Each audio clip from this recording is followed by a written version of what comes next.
Hello everyone, this is Professor Ananta Chaudhary, lecturer in Electronics and Telecommunication Engineering Department from SPM Polytechnic Kumte, Solapur.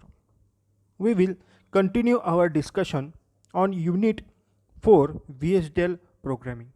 Before we start today's lecture, in last session we discussed about what is concurrent construct and sequential construct with example. In today's session, we shall discuss about VHDL program. Let us move the first example. Write VHDL code for 4:1 mux using case statement. In last lecture, we have discussed about what is case statement. Library IEEE is there. After that, package we declare use IEEE dot standard logic 1164 dot all semicolon is there. After that, arithmetical library is there. Use IEEE standard logic arith all. After that, unsigned we have declare here. After that, we declare entity. Entity mux 4:1 is after that you declare the port. Yes, in standard logic it is 4:1 must have a select line, two select line. So 1 down to 0 is there. ABCD is a input standard logic there, and Z is a output standard is logic there. And end mux. In this way, we have defining entity. After entity, architecture is there. Architecture of architecture mux of mux 4:1 is begin. Process is there because it is a process statement. In process statement, we have to select and input standard logic is defined in there. After that, begin and case yes is there. आपण कशावर करणार आहे, केस statement कशावर करणार, select लाईनवर करणार आहे म्हणून केस स्टेटमेंटमध्ये लिहिलेलं आहे. आता केस स्टेटमेंटमध्ये सिलेक्ट लाईन लिहिलेलं म्हणजे 0 डिफाईन झालं तरच आपल्याला आउटपुटला ए ट्रान्सफर होणार आहे. म्हणून काय, Wien double inverted comma 0 than assignment operator Z and A, म्हणजे 0 असेल तरच ए ही व्हॅल्यू किंवा ए हा चॅनल आउटपुटला सेंड करा. After similar way, when 0 is there means B channel is sent to the output side.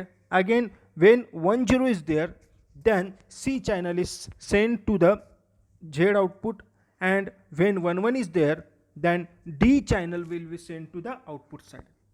And last is when others Z and X is there, म्हणजे त्याच्यापेक्षा जर कुठली वेगळी व्हॅल्यू दिलेली असेल तर ते कुठलीही डिफाईन नाही करणार. And end case, end process and end mux, अशा प्रकारे तुम्हाला 4:1 मल्टिप्लेक्सर मिळणार. आता 4:1 मक्स मल्टिप्लेक्सर आपण केस स्टेटमेंट केला. सिमिलर वे आपण काय करू शकतो, डायग्रामनी पण त्याला आपण काय करतो, प्रोग्राम लिहू शकतो. जसं डायग्राम आहे त्याप्रमाणे त्याला डेटा फ्लो मॉडेलिंग म्हणतो आपण. Okay, next move to the next example is write VHDL code for 1:4 demux. मगच्या अपोजिट असणार आहे. तिथे 4:1 मक्स होतं म्हणजे काय, मेनी इंटू 1. आता इथं 1 इंटू मेनी करायचं आपल्याला. सेम लायब्ररी डिफाईन केलेलं आहे, पॅकेज डिफाईन केलेलं आहे, अरिथमेटिकल डिफाईन केलेलं आहे, अनसाइंड कॅरेक्टर डिफाईन केलेलं आहे. After that entity demux 1:4 is port is define. Yes is in standard logic vector same असणार आहे. एंटिटी ह्याच्यात पण सिलेक्ट लाईन 2 असणार आहे. इनपुट काय असणार आहे, 1 असणार आहे, आणि आउटपुट 4 असणार आहे. बघा, in standard logic vector 1 down to 0, ABCD out standard logic आहे, आणि Z इन स्टँडर्ड लॉजिक आहे. Bracket complete and semicolon is there, and end demux 1:4. After that entity is defining architecture way define. Architecture demux of demux 1:4 is begin. प्रोसेसमध्ये आता जाणार process S आणि Z. तिथं केस statement बघितली होती, इथं पण केस स्टेटमेंट बघायचं आपल्याला. फक्त तिथं काय असणार, यस आणि झेड असणार आहे. झेड म्हणजे input. Begin case yes is Wien. आता इथं बघा, वेन 0 इज देअर ए. आता इथं काय असणार आहे, ए कुठं असणार आहे, झेडला डिफाईन करणार आहे. झेड काय असणार आहे, एला डिफाईन करणार आहे. ओके, वेन 0-1 असेल तर झेड बीला डिफाईन, म्हणजे झेड कुठल्या चॅनलवर जाणार आहे तर बीवर. 1 0 असेल तर Z will going transfer to C side. When 1 1 is there, Z is transferred to D side. And end case, end process and end demux असणार. मग अशा प्रकारे आपण काय केलेलं आहे, डिमक्स केलेलं आहे. डिमक्स आणि मक्समध्ये फक्त एवढंच डिफरंट आहे, opposite polity. Mux is many into one, demux one into many. आता encoder. Okay, first of all what is encoder. Encoder म्हणजे काय. Encoder is convert one form of into another form. म्हणजे it convert discrete value into another discrete value. It is known as a encoder म्हणजे. Okay, मग आता encoder बघा 4:2 आहे. आता 4:2 म्हणजे 4 इनपुट आहेत आणि 2 आउटपुट आहेत. म्हणजे आपल्याला 4 बायनरी व्हॅल्यूमधलं 2 बायनरी व्हॅल्यूमध्ये काय करायचं, कन्वर्जन करायचं. मग library IEEE is there. Use IEEE standard logic 1164 all package is there. Use IEEE standard logic arithmetical all is there. Use IEEE standard logic unstandard all is there. आता हे define का करायचं, कारण आपल्याला समजा अरिथमेटिकल ऑपरेशन असेल तर ते अरिथमेटिकल लायब्ररीमध्ये चेक करेल. अनसाइन्ड कॅरेक्टर असेल किंवा अनसाइन्ड असेल तर ते त्या लायब्ररीमध्ये जाऊन चेक करणार आहे. त्यासाठी आपण काय केलेलं आहे, हे डिफाईन केलेलं आहे. After defining this, entity is declaration is there. Entity encoder 4:2 is there. After that port is define. A is in standard logic. Okay, आता 4:2 म्हणजे इथं वेक्टर घेतलं आहे 3 डाऊन टू 0 म्हणजे A0 B0 A0 A1 A2 A3 असं असणार आहे. म्हणून इन स्टँडर्ड लॉजिकमध्ये फक्त A डिफाईन केलेलं आहे. A0 A1 A2 डिफाईन केलं नाही आहे. आपल्याला काय केलं आहे तर टाईम कन्झ्युम केलेलं आहे इथं, म्हणून स्टँडर्ड लॉजिक वेक्टर घेतलं इथं डिफाईन करून. B out standard logic vector आहे 1 डाऊन टू 0. इथं पण B0 आणि B1 येणार. Okay, end encoder 4:2. After the entity declaration, architecture declare here. Architecture encoder of encoder 4:2 is there. Begin.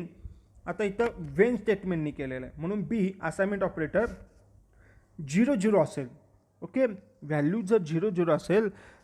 आता ही 0 0 म्हणजे काय, 0 0 डिफाईन होणार, Bला डिफाईन होणार. पण केव्हा होणार, when A is means A0 is 0 0 1 असेल तर 0 0 व्हॅल्यू Bला डिफाईन कर. 0 0 1 म्हणजे A0 A1 A2 आणि A3 म्हणजे A0ला 1 असेल तरच 0 0 व्हॅल्यू B0ला डिफाईन करा. ओके, B0 म्हणजेच B0 आणि B1. एल्स जर Aची व्हॅल्यू 0 0 1 0 असेल तर 0 1 is transfer to B side. म्हणजेच Bला आउटपुटला काय मिळणार आपल्याला, जर Aला 0 0 1 0 असेल तर आउटपुट कुठला सिलेक्ट होणार आहे तुमचं, 0 1 सिलेक्ट होणार आहे. ओके, म्हणजेच B0 आणि B1ची व्हॅल्यू काय असणार आहे, 0 1 असणार आहे. जर A3ची व्हॅल्यू A2ची व्हॅल्यू 0 1 0 0 असेल तर A विल बी ट्रान्सफर म्हणजे output side is transfer to the B side म्हणजेच 1 0 ट्रान्सफर होणार. आणि एल्स असेल, एल्स म्हणजेच काय असणार आहे, जर समजा लास्ट व्हॅल्यू काय असेल 1 0 0 0 असेल तर 1 1 will be transfer to output side. In this way we convert one form of binary coded into another form of binary coded. It is known as a 4:2 म्हणजे 4 बायनरी व्हॅल्यू आहेत त्याचं 2 मध्ये conversion केलं आहे. And encoder it is known as a encoder. मग अशाच प्रकारे आपल्याला डिकोडर करायचं. डिकोडर म्हणजे opposite it convert original form of conversion. म्हणजेच काय केलं आहे 4:2 केलेलं आहे इथं. आता इथं 3:8 करायचं आहे म्हणजेच 3:8 conversion. Let us see library defining. After that package is define is there. After that arithmetical and unsigned is define. After that entity decoder is port S is in standard logic vector 2 down to 0. S means S0 S1 S2 and Y out standard logic vector is that is 7 down to 0 means Y0 to Y7 Y0 to Y7 is there. And end encoder. After the entity declaration we have declared architecture. Architecture behavioral of decoder is begin with select each. With select is. आता with select is असं असणार आहे इथं बरं का. मग बघा Y, आता इथं काय दिलं 3:8. वेन 3:8 म्हणजेच काय असणार आहे, S0 S1 S2 जर व्हॅल्यू 0 0 असेल तर आउटपुटला तुम्हाला काय होणार आहे, Y0 ला 1 येईल, बाकी सगळे काय असणार आहेत 0 0 असणार आहे. Wien similar way Wien S1 after that S value 0 0 1, मग काय असणार आहे, फक्त Y1 ची व्हॅल्यू 1 होईल, बाकी सगळे 0 होणार. नेक्स्ट 0 1 0, Y2 ची व्हॅल्यू 1 होईल ते आणि बाकी सगळे 0 होतील, त्या आउटपुटला ट्रान्सफर होईल. मग अशा प्रकारे सगळे व्हॅल्यू 1 1 झाल्यानंतर फक्त Y7 व्हॅल्यू काय असणार 1 होईल and it will be transfer to the म्हणजे आउटपुट साईडला जाणार आहे. मग अशा प्रकारे तुमचं काय असणार आहे इनकोडर एंड बिहेवियरल असणार. It is known as decoder. Okay, decoder काय करत आहे, कन्वर्ट ओरिजिनल फॉर्ममध्ये कन्वर्जन करत आहे. Let us move the next program it half adder. आता ॲडर म्हणजे काय करतो, इनपुट आपण ॲड करणार आहे ए आणि बी आणि आपल्याला आउटपुट काय मिळतं, सम आणि कॅरी मिळणार आहे. ओके, आपण हे डिजिटल टेक्निकमध्ये प्रिवियस सेमिस्टरमध्ये इन डिटेल शिकलेलं आहे. इथं आपण फक्त प्रोग्रामिंग करतो आहे. Okay, late us move the half adder.